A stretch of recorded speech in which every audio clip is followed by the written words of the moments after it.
All right, so today we're diving into something really cool. It's a screenplay called LA Magic. And let me tell you, it's this awesome mix of a gritty cop drama and dark urban fantasy. And really, the whole thing kicks off with just one single killer question. I mean, seriously, what if magic was real, but it was also illegal? Imagine spellcasting being treated like any other felony. You've got the LAPD, right? But instead of just dealing with drug traffickers, they're also chasing down necromancers. It's such a great premise, and it wastes no time, just throws you straight into the action. Yeah, shit, it started. Let's go. You can just feel the grit in that, can't you? The rain, the urgency.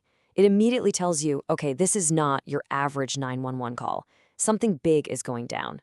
But here's the thing. To really get what's happening on the streets of modern-day LA, we actually have to take a trip back in time.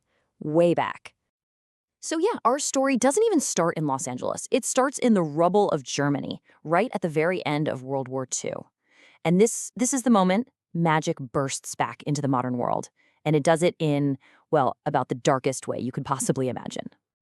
So try to picture this, right? It's 1945. The war is basically over. You've got these Nazi officers, part of the infamous Thule Society, the occultist group, and they're huddled around an altar.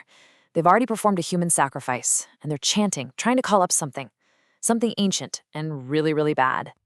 And they're not just doing this for kicks, for chaos. Their whole plan is to bind a powerful demon's energy, what they call its blessing, to their general.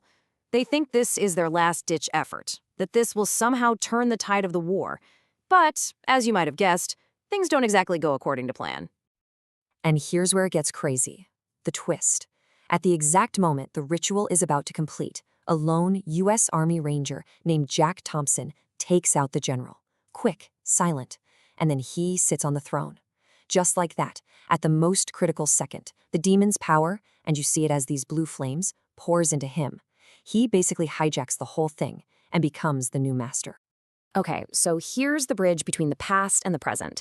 That same guy, Jack Thompson, the Ranger from 1945, he's now a detective in LA, 74 years later. That magic he soaked up didn't just make him powerful, it completely altered the course of his life. And, it's the foundation for everything that's about to happen. All right, so let's flash forward to 2019. If magic is a real, tangible thing, how does society deal with it? Well, pretty much like anything else, right? They make rules, it gets regulated, policed, and, of course, it gets criminalized. And with that comes a whole new set of lingo for the cops. First off, you hear SWAT, you think you know what that is. But not here. In this world, SWAT stands for Sacred Weapons and Tactics. So yeah, they're not just carrying assault rifles. Their arsenal is packed with things like holy water, blessed ammo, maybe even some exorcism rites. Basically, everything you'd need to go up against a magical baddie. And what do you call people with magical abilities? The script calls them specs. It's a pretty cool shorthand. And just like we have gun laws, they have magic laws. If you're a non-spec, a normal person, you can't just waltz into a shop and buy an unregistered spell. That's illegal. And what happens when something's illegal? You got it. A magical black market springs up. Which leads us to the big one, the most serious crime you can commit in this world, necromancy. Actually raising the dead. That's a huge no-no.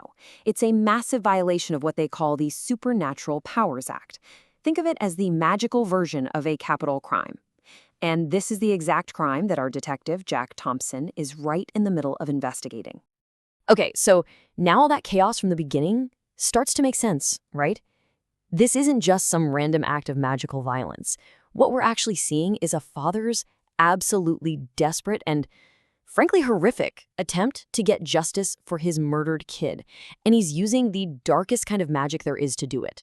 So you've got these two forces on a collision course. On one side, there's our hero, Jack Thompson. This guy's been living with this incredible power for more than 70 years, and he uses it to uphold the law. And on the other side, Mike Wilson. He's just a regular guy, a father, who's been completely broken by grief. And when the system fails him, he turns to that same forbidden magic for his own brand of justice. And that line from his ritual, "I claim this soul in the name of vengeance." Wow, that is just bone-chilling. You see, he's not just chanting some magic words, he's making a declaration, he's setting his own law. For him, this isn't about gaining power or anything like that. It is purely 100% about personal revenge. A life for a life, blood for blood. And the setup for this ritual is just brutal. I mean, look at this. You have a kidnapped gang member tied up. His own 9-year-old daughter's body is lying on an altar. This whole thing is being powered by the hearts of 5 other gang members he's already hunted down and killed. And then you see the Glock 9mm, the very gun that killed his daughter, sitting right there in the pentagram. It just smashes this dark magic right into the gritty reality of a drive-by shooting. But just when you think it can't get any darker, the script hits you with the most twisted reveal of all. The enforcer, the muscle for this revenge plot, it's not some demon he's summoned from another dimension. No, it's the reanimated body of Anne-Marie's own brother, Javier. He's brought him back as this heartless, undead puppet. And that, right there, is the real horror of necromancy in this world. It doesn't just raise the dead, it turns family against family, weaponizing love and grief. So you take all these threads, the secret history from World War II, the modern-day rules of magic, this deeply personal tragedy, and it's all about to crash together, right here, in some dark, rain-soaked LA alley.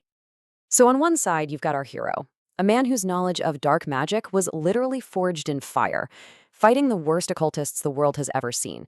He knows exactly what this kind of power can do when it's driven by ideology and pure hatred. And who is he up against? A villain who isn't really a classic mustache-twirling bad guy. Mike Wilson is a monster, for sure, but he's a monster that was created by unimaginable loss. He's not trying to take over the world. He's just using this dark, terrible power for what he sees as justice. A twisted, heartbreaking kind of justice. And all of that leaves us with the core question of the entire story, really. When grief completely blurs the line between what's right and what's wrong, and when forbidden magic feels like the only tool left that can get the job done, what does justice even mean anymore? And more importantly, what's the final cost?